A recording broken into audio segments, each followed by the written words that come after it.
Hello सभी को मेरी तरफ से प्यार भरा नमस्कार। आशा करता हूँ सब अच्छे होंगे। मैं Rohit Kumar UC live channel से आपके लिए नई क्लास लेके आया हूँ। जैसे कि आपको पता है कि हमने आपके लिए जो आने वाला एग्ज़ाम है एमटीएस का, उसके लिए हमने क्विक जो सेशन रिवीजन स्टार्ट करी हुई है, जिसमें हम जो शॉर्ट्स जितना भी हम फास्ट रिवीजन कर सकते हैं उसको करेंगे। तो आज जो मैं यहाँ पे डिस्कस करूँगा वो जैनिज्म के बारे में डिस्कस करूँगा। और इसके बाद हमारे पास चाहे वो हड़प्पा संस्कृति हो, चाहे हमारे पास वैदिक संस्कृति हो, उससे जितने भी क्वेश्चन रहेंगे उसके हम यहाँ पे प्रैक्टिस सेट लगाएंगे, ताकि आपका जो है वो रिवीजन हो जाए। तो उसी तरह हमारे पास इसमें जैनिज्म हो या बुद्धिज्म हो, वो भी मैंने आपको पढ़ा दिया। तो उसके बारे में आज हम यहाँ पे जो डिस्कस करेंगे वो जैनिज्म को डिस्कस करेंगे। बुद्धिज्म हमारा जो प्रीवियस क्लास में हो गया है, और वहाँ से जितने भी क्वेश्चन रहते हैं वो हम अगले जो जितनी भी आने वाले जो हमारी क्लासेस रहेंगी उसमें डिस्कस करेंगे, ताकि आपको आपकी जो है वो क्विक रिवीजन हो जाए। आपका जो अभी एसएससी सीजीएल के जो फॉर्म निकले हुए हैं उसको उसमें भी ये आपको काफ़ी फ़ायदा पहुंचाने वाले हैं।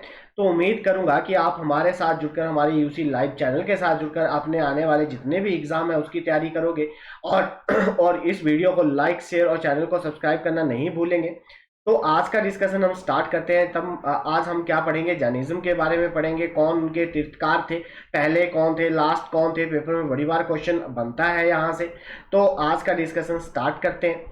कहा गया कि जो जैन धर्म है, जैनों का मानना था कि जैन धर्म की उत्पत्ति बहुत प्राचीन काल से हुई थी। कि उन्होंने कहा था कि जो जैन धर्म के जो लोग थे उनका क्या मानना था कि जो जैन धर्म है वो बहुत ही प्राचीन काल से शुरू हुआ था। जैन 24 तीर्थकार थे, या अपने धर्म में महान शिक्षक या नेताओं में विश्वास करते थे।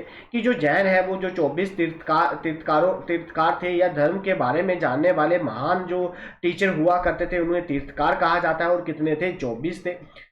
ठीक है जी।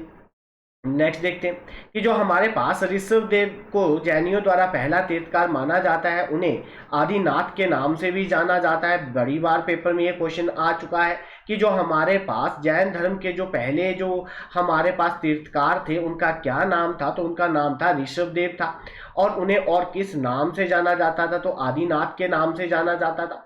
जो उनके जो हमारे पास 23वें तीर्थकार थे जिनका नाम था पार्श्वनाथ काशी। ठीक है जी। तो वो कौन थे?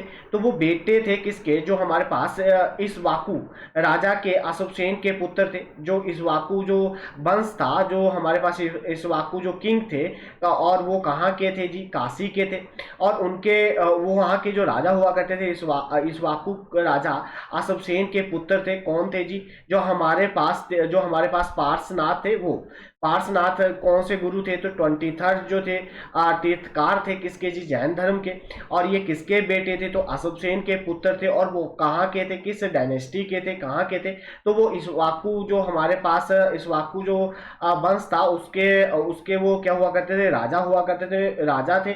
अशोकसेन उनके पुत्र थे पार्श्वनाथ। ऋषभदेव और जो हमारे पास अरिष्टी अरिस्टिनेमी का उल्लेख ऋग्वेद वायु पुराण में मिलता है। ये बड़ी बार पेपर में क्वेश्चन आ चुका है कि जो हमारे पास ऋषभ देव थे, जो पहले जैन धर्म के जो तीर्थकार थे, उनका जो उनके बारे में जो लिखा गया है उल्लेख मिलता है कहाँ पे जी? ऋग्वेद में। एक वायु पुराण है, वहां पे उनके बारे में लिखा गया है। इसको ध्यानपूर्वक देख लेना, क्योंकि पेपर में बड़ी बार क्वेश्चन आ चुका है कि हमारे पास जो ऋषभ देव थे उनके बारे में जो मेंशन किया गया है, तो ऋग्वेद में कहाँ पे मेंशन किया गया है? वायु पुराण में मेंशन किया गया है। या हमारे पास जो हमारे पास अरिष्ट नेमी जो है उसमें भी उसके बारे में लिखा गया है। और भगवत पुराण में भी ऋषभ देव को नारायण के अवतार के रूप में वर्णित किया गया है। कि जो हमारे पास भगवत पुराण है उसमें जो ऋषभ देव जी थे उन्हें क्या कहा जाता था? जो हमारे भगवान विष्णु है उनका अवतार माना जाता था, उसके बारे में कहा गया। और जो उनके 24वें तीर्थकार थे जिनका नाम क्या था? वर्धमान महावीर था। क्या नाम था? जो 24 तीर्थकार थे जैन धर्म के, उनका नाम क्या था? तो वर्धमान महावीर उनका नाम था। उम्मीद करूंगा कि आपको ये जो पॉइंट मैं बता रहा हूँ उसको आप साथ साथ में राइट डाउन करते रहेंगे, ताकि पेपर में आपका कोई भी क्वेश्चन बने तो वो गलत ना हो। नेक्स्ट देखते हैं महावीर का जीवन। जो महावीर थे, जो हमारे पास कौन से तीर्थकार थे? तो 24th तीर्थकार थे। इनके बारे में जो हमारे पास जो वर्धमान महावीर का जन्म 1540 ईसा पूर्व जो हमारे पास वैशाली के निकट एक गांव था जिसका नाम क्या था, कुंडग्राम जो गांव था वहां पे हुआ था। बिल्कुल इंपॉर्टेंट है, ये बड़ी बार पेपर में पूछा जा चुका है कि जो हमारे पास 24 तीर्थकार थे महावीर, वर्धमान महावीर, तो उनका जन्म कब हुआ था, 1540 में हुआ था। और कहाँ पे हुआ था, तो वैशाली के निकट एक गांव हुआ करता था जिसका नाम कुंड गांव था। क्या नाम था जी, कुंड गांव नाम था, वहां पे उनका जन्म हुआ था। उनके पिता का नाम सिद्धार्थ था, जो हमारे पास जंत्रिक वंश के प्रमुख थे। तो उनके पिता का नाम क्या था, सिद्धार्थ था। और वो किस वंश के प्रमुख थे, तो जो हमारे पास जंत्रिक जो वंश था उसके उस डायनेस्टी के वो प्रमुख थे। उनकी माता का नाम क्या था, त्रिशला। तो उनकी माता का नाम क्या था, त्रिशला। और वो कौन थी, तो जो वैशाली के एक प्रतिष्ठित लिच्छविनी जो लिच्छविनी कुल के चेतक की बहन थी। कि वैशाली जो हमारे पास त्रिशला थी वो सिस्टर थी किसकी, चेतक की। और वो जो थे वो कौन थे, तो वो जो चेतक जो थे उनकी वो बहन हुआ करती थी। बाद बाद के समय में चेतक की बेटी का विवाह मगध के राजा जो बिंबिसार थे उनके साथ हुआ। जो मगध के जो राजा थे जिनका नाम क्या था, बिंबिसार, उनके साथ हुआ। उनका उनका जो विवाह था वो किसके साथ हुआ, ठीक है, उनका जो विवाह वो किसके साथ हुआ, जो उनकी जो वाइफ थी, उनकी उनकी जो बीवी थी उसका नाम क्या था, यशोदा था। यशोदा से हुआ और गृहस्थी जीवन व्यतीत किया। उनकी पुत्री का नाम जो था वो अनुजा था। और उनके दामाद का नाम क्या था, उनके दामाद का नाम जमेली था। क्या नाम था, जमेली था। इंपॉर्टेंट है, राइट डाउन कर लीजिए। तो जो हमारे पास महावीर थे उनकी जो शादी हुई थी वो किसके साथ हुई थी, तो उनकी शादी यशोदा के साथ हुई थी। और उन्होंने अपना घर गृहस्थी का जीवन बताया। और उनकी पुत्री का नाम अनुजा था और उनके दामाद का नाम क्या था, जमली था। इंपॉर्टेंट है, बड़ी बार पेपर में क्वेश्चन पूछा जा चुका है कि महावीर के जो उनके जो हमारे पास दामाद थे उनका क्या नाम था, तो उनका क्या नाम था, जमाली था। और उनकी बेटी का नाम अनुजा था। नेक्स्ट देखते हैं। वे 30 वर्ष की आयु में तपस्वी बने। लगभग 12 वर्ष के बाद उन्हें सबसे कठोर तप किया। ठीक है जी, उन्होंने 12 वर्ष क्या किया, सबसे कठोर तपस किया। 30 साल की आयु में वो घर से निकल गए थे और 12 साल उन्होंने कठोर तपस्या की। उसमें उन्होंने 13 वर्ष के बाद जब वो 42 वर्ष की आयु में उन्हें कैबल्य अर्थात सर्वोच्चम ज्ञान और सुख और दर्द के बंधनों से अंतिम मुक्ति प्राप्त हुई।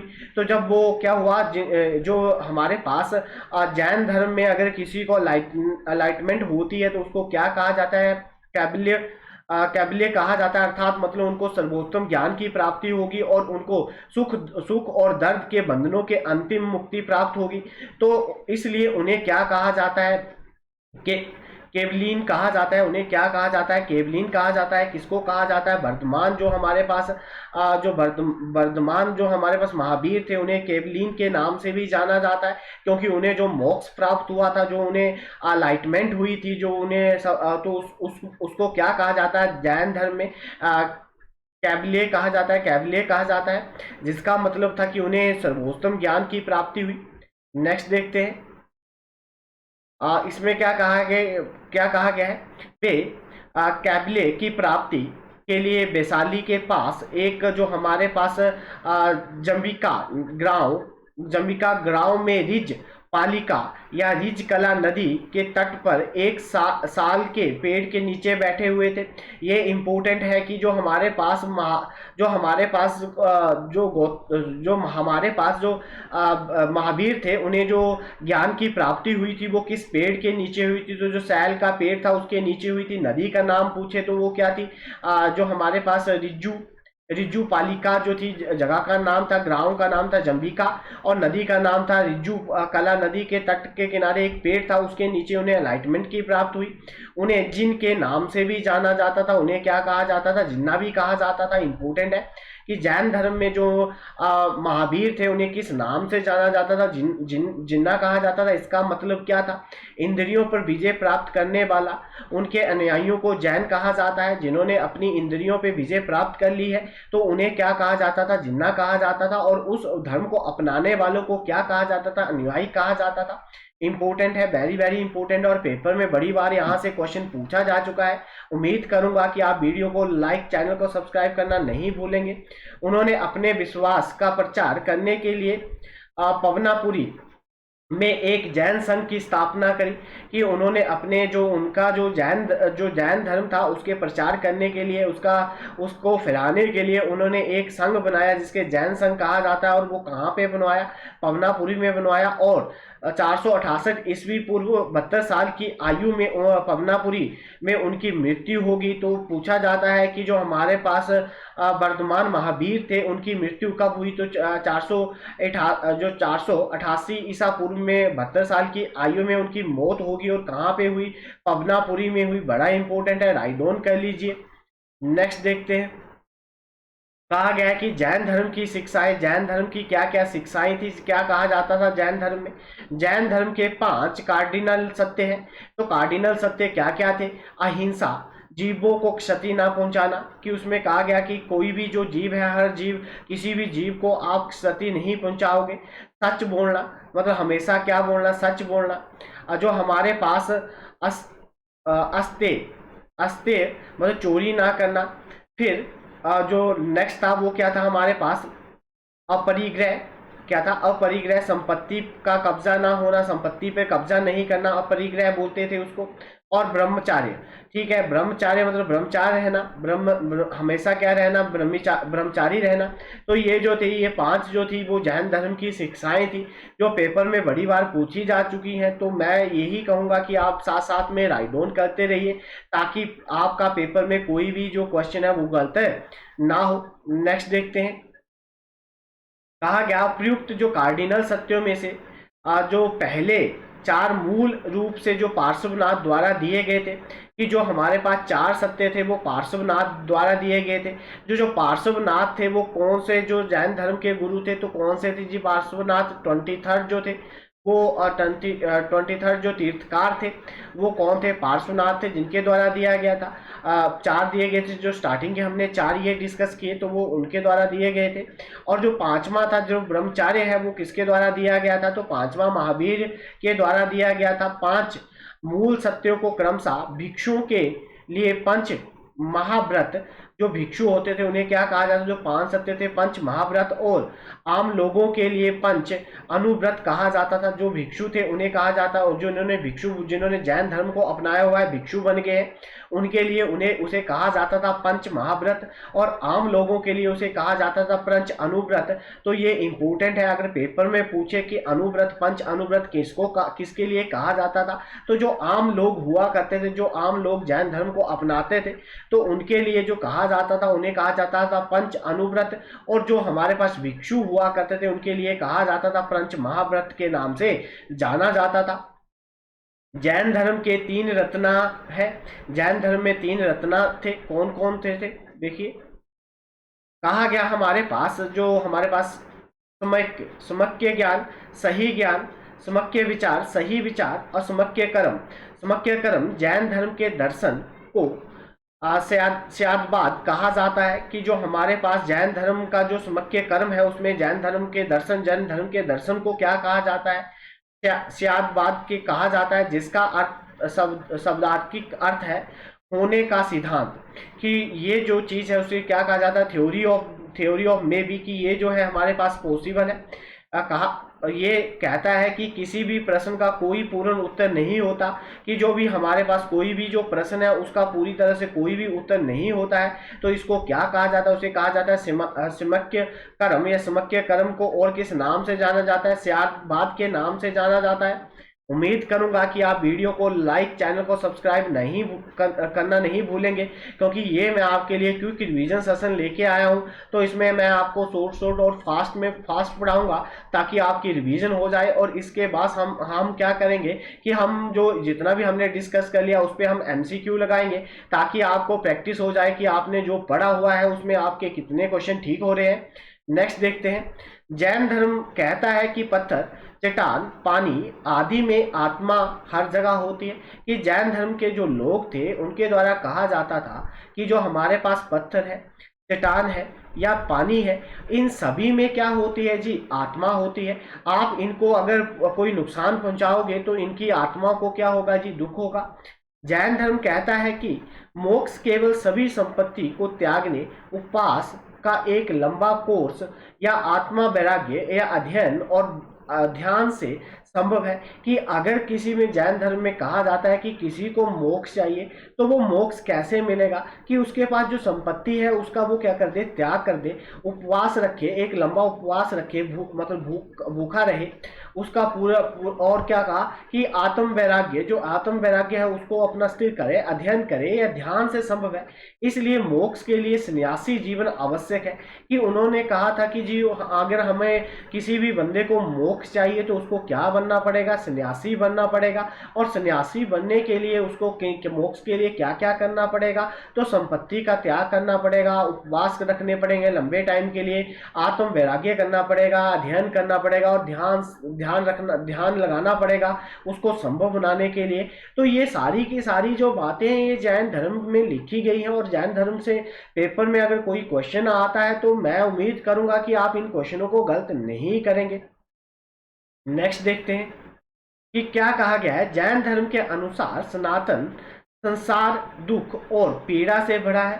कि जैन धर्म में कहा गया है कि जो हमारे पास सनातन है, जो भी सनातन वर्ड है, जो दुनिया संसार है, वो किससे भरा हुआ है, दुख और पीड़ा से भरा हुआ है।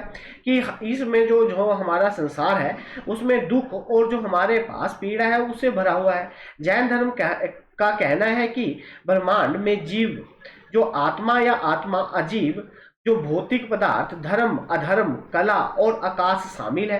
कि उनके द्वारा कहा गया कि जो हमारे पास ब्रह्मांड में जो जीव है वो क्या है जी, आत्मा है। और जो अजीब है, जैसे भौतिक जो पदार्थ है, ठीक है जी, जो फिजिकल मैटर है, जैसे हमारे पास पेड़ हो गए, चट्टाने हो गए, पत्थर हो गए, तो वो सारे के सारे क्या है जी, अजीब है। और ये जो धर्म और अधर्म और कला और आकाश जो है इसमें शामिल है। कि धर्म, अधर्म, कला और इसमें शामिल है। तो ये जो मैं पॉइंट बता रहा हूँ इसको साथ साथ में राइट डाउन कर लीजिए, ताकि पेपर में कोई क्वेश्चन बनता है तो आपका क्वेश्चन गलत नहीं होना चाहिए। और मैं यही कहूँगा कि वीडियो को लाइक, चैनल को सब्सक्राइब करना नहीं भूलें, ताकि हमारे चैनल पे कोई भी नया अपडेट आता है वो आप तक तुरंत पहुँच जाए।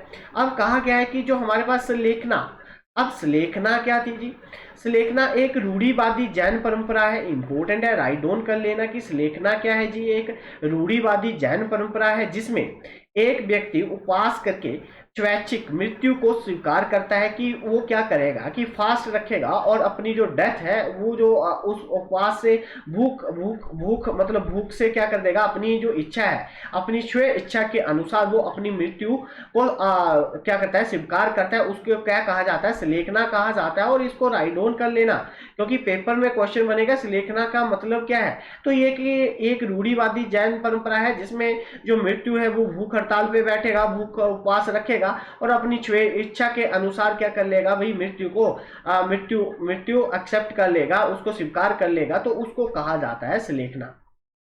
जैन धर्म के अनुसार ज्ञान के 3 स्रोत हैं। कौन कौन से हैं जैन धर्म के अनुसार ज्ञान के 3 स्रोत कौन कौन से हैं जी। पहला कहा गया है प्रत्यक्ष, अनुमान, तीर्थकारों के कथन। कि जो हमारे पास अकॉर्डिंग टू जैन धर्म क्या कहता है कि हमारे पास 3 सोर्स हैं नॉलेज के, ज्ञान के, और वो कौन कौन से हैं जी। जो प्रत्यक्ष है, जो हमारे सामने है, जो हम अनुमान लगाते हैं वो है जी, और जो हमारे तीर्थकारों के द्वारा जो कथन कहे गए, जो बातें बताई गई हैं, वो सारी की सारी जो हमारे पास क्या है उसके अनुसार वो है, हमारे पास ज्ञान है जी। तो इंपॉर्टेंट है कि उनके द्वारा किसको ज्ञान कहा गया है। तो उनके द्वारा जो ज्ञान कहा गया है कि जो हमें सामने दिख रहा है, जो हमारे सामने प्रत्यक्ष है, तो वो हमारे पास क्या है, वहां से हमें पता चलेगा कि ये चीज होती है, तो वो क्या है, हमारे पास ज्ञान है। जो हम अनुमान लगाते हैं कि ये वाली चीज ऐसे पहले हो चुकी है, ये जो है ये हमारा अनुमान है, हमारा एस्टिमेशन है, तो ये उनके द्वारा। और जो तीर्थकार थे, उनके जो 24th तीर्थकार थे, उनके द्वारा जो बातें कही गई हैं वो उनके लिए ज्ञान है। तो मैं आपसे यही कहूंगा, जो पहले हमारे पास जो पहले तीर्थकार हुआ करते थे उनका नाम हुआ करता था ऋषभदेव। जो हमारे पास 23rd थे वो कौन थे, पार्श्वनाथ। और जो हमारे पास 24th थे वो कौन थे, तो वो हमारे पास कौन थे, वर्धमान महावीर जो थे वो 24th तीर्थकार थे। तो यहाँ से पेपर में जब क्वेश्चन बनेगा कि कौन से नंबर के तीर्थकार थे, तो आपको पता होना चाहिए कि कौन से नंबर का कौन तीर्थकार था। नेक्स्ट देखते हैं। कहा गया चंद्रगुप्त मौर्य उस समय के राजा थे और जो बद्रबाहु जैन समुदाय के प्रमुख थे। तो चंद्रगुप्त मौर्य ने क्या किया था, जैन धर्म को अपनाया था। और जैन धर्म को अपनाया था तो उसमें से जब जैन धर्म को उन्होंने अपनाया था तो वो उनको जो जैन धर्म को अपनाने वाले जो उनके गुरु थे, जिन्होंने उनको जैन धर्म के लिए जैन धर्म के बारे में उन्होंने उनको समझाया था, तो उनका नाम क्या था, बद्रबाहु।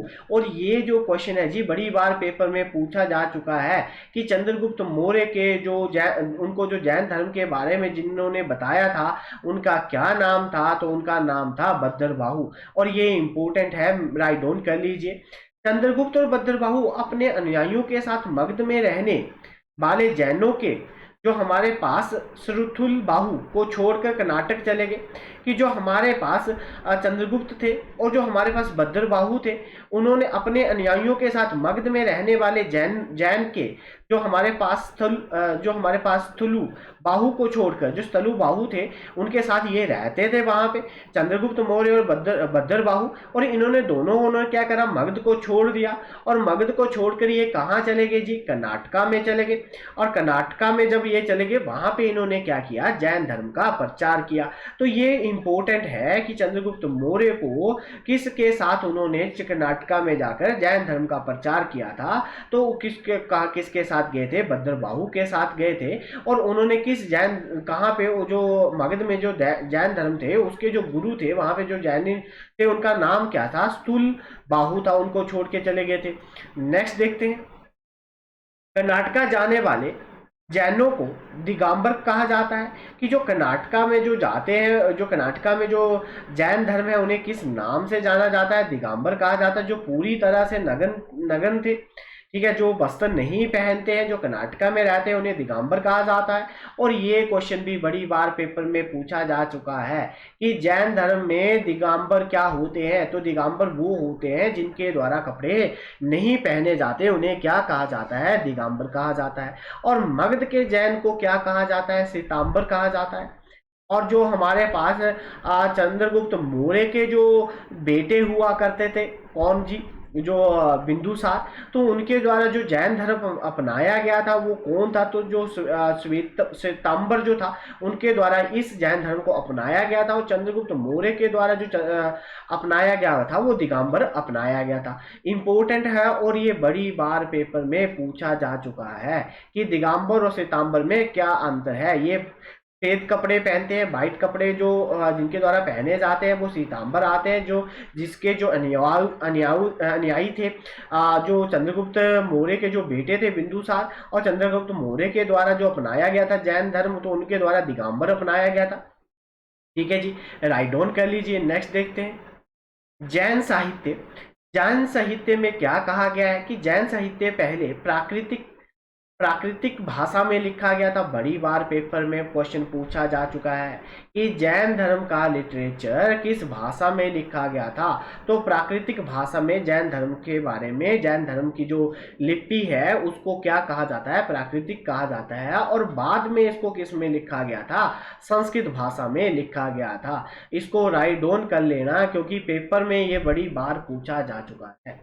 उम्मीद करूंगा कि आप वीडियो को लाइक, चैनल को सब्सक्राइब करना नहीं भूलेंगे, क्योंकि ये जो मैं वीडियो है ये स्पेशल आपके लिए आप फास्ट रिवीजन लेके आया हूँ। ये जो वीडियो है ये छोटी रहेंगी ताकि आपका जो है वो जल्दी से जल्दी रिवाइज हो जाए। और इसके बाद हम क्या करेंगे, इन सभी पे एमसीक्यू लगाएंगे ताकि आपको प्रैक्टिस के लिए क्वेश्चन मिल जाए कि उससे बाहर से कोई भी क्वेश्चन ना बने।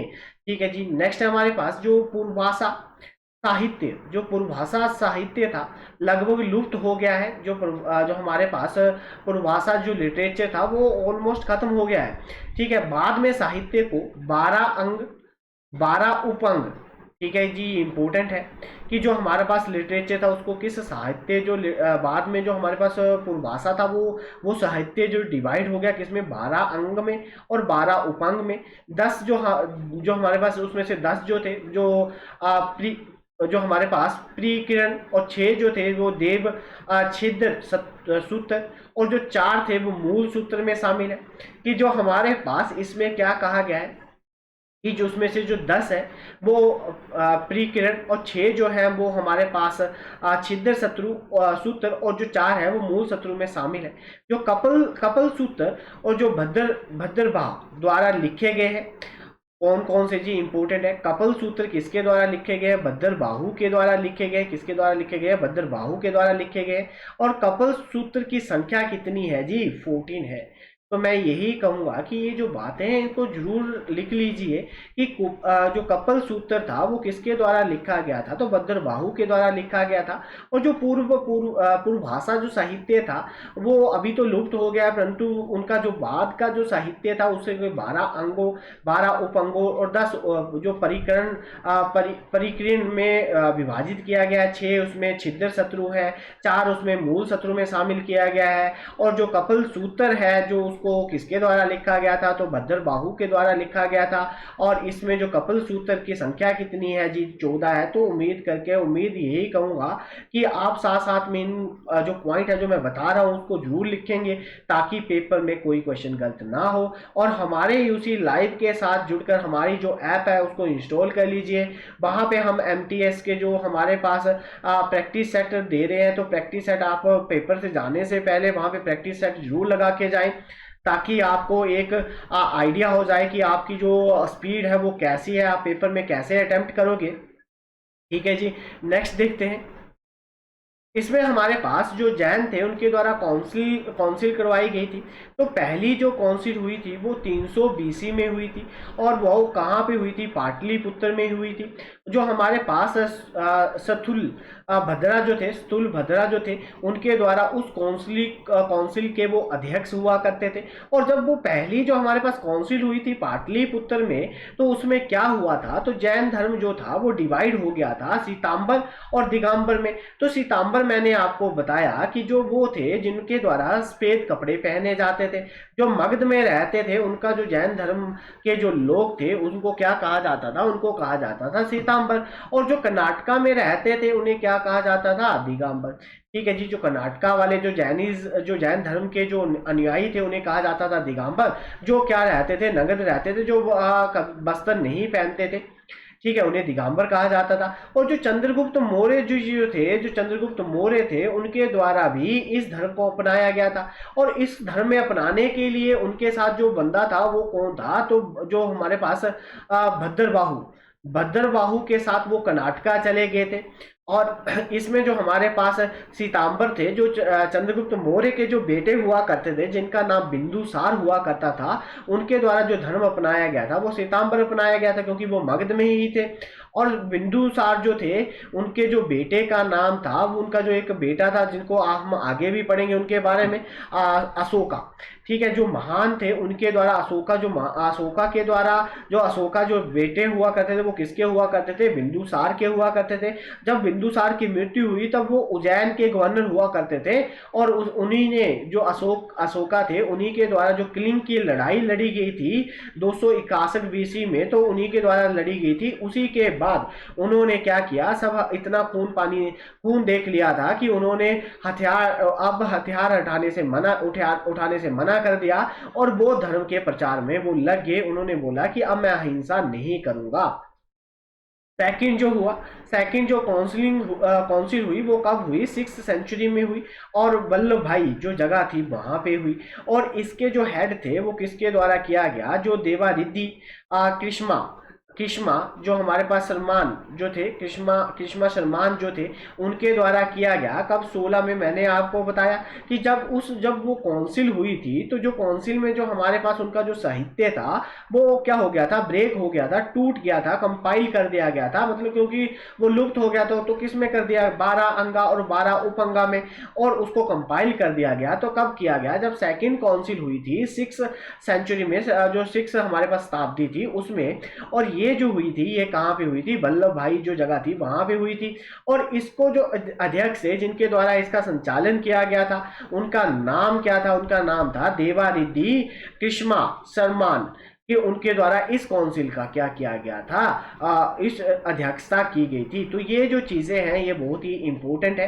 उम्मीद करूंगा कि आप वीडियो को लाइक, चैनल को सब्सक्राइब करना नहीं भूलेंगे। और ये जो 12 अंगा थे, मैंने अभी आपको बताया कि 12 जो हमारे पास अंगा थे उसमें क्या थे, 10 जो हमारे पास परिकीर्ण थे, 6 उसमें छिद्र शत्रु थे, 4 उसमें मूल शत्रु शामिल किए गए थे, और जो कपिल सूत्रा था वो भद्रबाहु के द्वारा लिखा गया था, और भद्र जो कपिल सूत्रा की जो संख्या थी वो 14 थी। तो मैं उम्मीद करूंगा कि आप साथ साथ में वीडियो को सुन रहे होंगे, और बाद में जो मैं इसमें आपके लिए क्लास लेके आऊंगा तो वो जो क्लास है वो आपके लिए एमसीक्यू क्लास रहेगी। ये जो है मैं एक क्लास में एक टॉपिक आपका कंप्लीट करवा रहा हूँ ताकि आपको आने वाले अच्छे से समझ में आ जाए। ये क्लास जो है हमारी छोटी हो रही है, क्योंकि इसलिए छोटी कर रहा हूँ क्योंकि अगर मैं ज़्यादा थ्योरी पढ़ाऊंगा तो आप उसमें जो है उसमें आप मतलब जो थ्योरी में आप सुनते रहोगे, अब हम जो करेंगे उसमें हम एमसीक्यू लगाएंगे, तो वो जो क्लास है हमारी लंबी रहेगी।